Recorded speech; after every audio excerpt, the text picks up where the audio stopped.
The claim by the followers of Muhammad for Jerusalem as their third holiest place is founded on the interpretation of the following verse.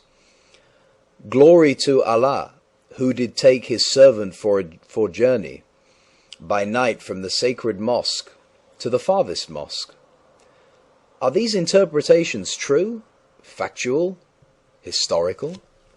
The story of the night journey is copied, like most of the important stories of the Quran, from the traditions of the Jews regarding the ascent of Moses to the seven heavens and visiting paradise and hell.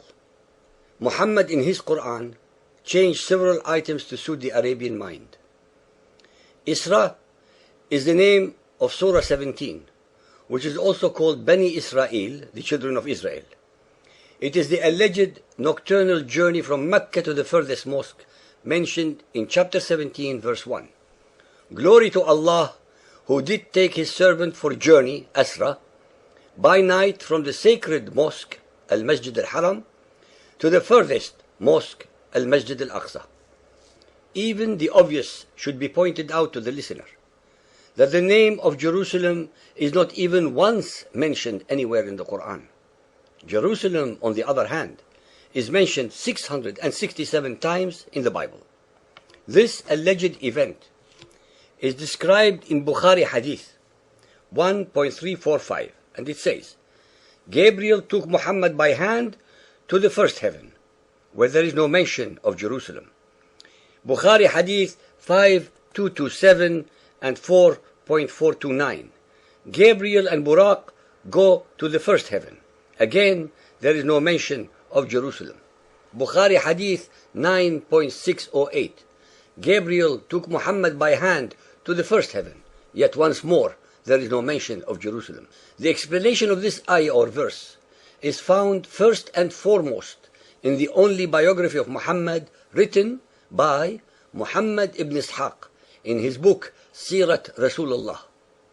He informs us with great honesty, on the authority of Muhammad's premier wife, Aisha, that his body never left her side and that he was only transported spiritually. This is corroborated by the Qarawiyun library manuscript in Fez, Morocco, where it repeats that Aisha, the Prophet's wife and most intimate companion of his later years, declared emphatically that he was transported in his spirit, biruhihi, while his body did not leave its place. Also, the great Al-Hasan al-Basri, who belonged to the next generation, held uncompromisingly to the same view.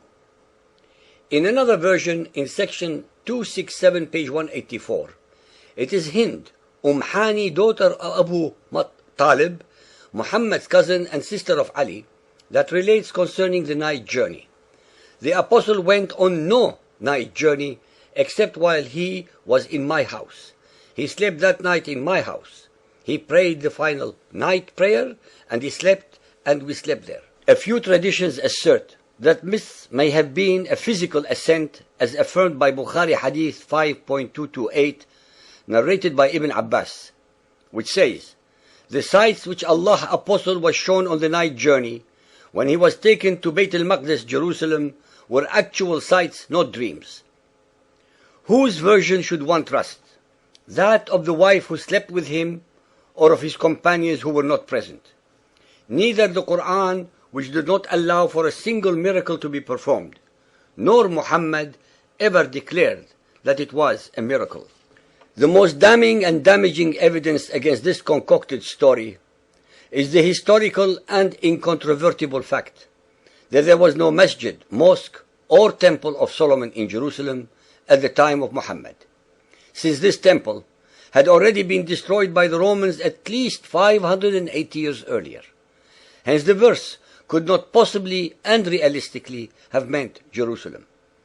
It was the companions of Muhammad who, after his death, expressed the erroneous, falsified and unsubstantiated opinion, and later the dogma, by creating a mythology, assuming a real physical transport to Jerusalem, in spite of the fact that not one of the ahadith above mentions any intermediate landing at Jerusalem, but a direct flight from Mecca to the first heaven only.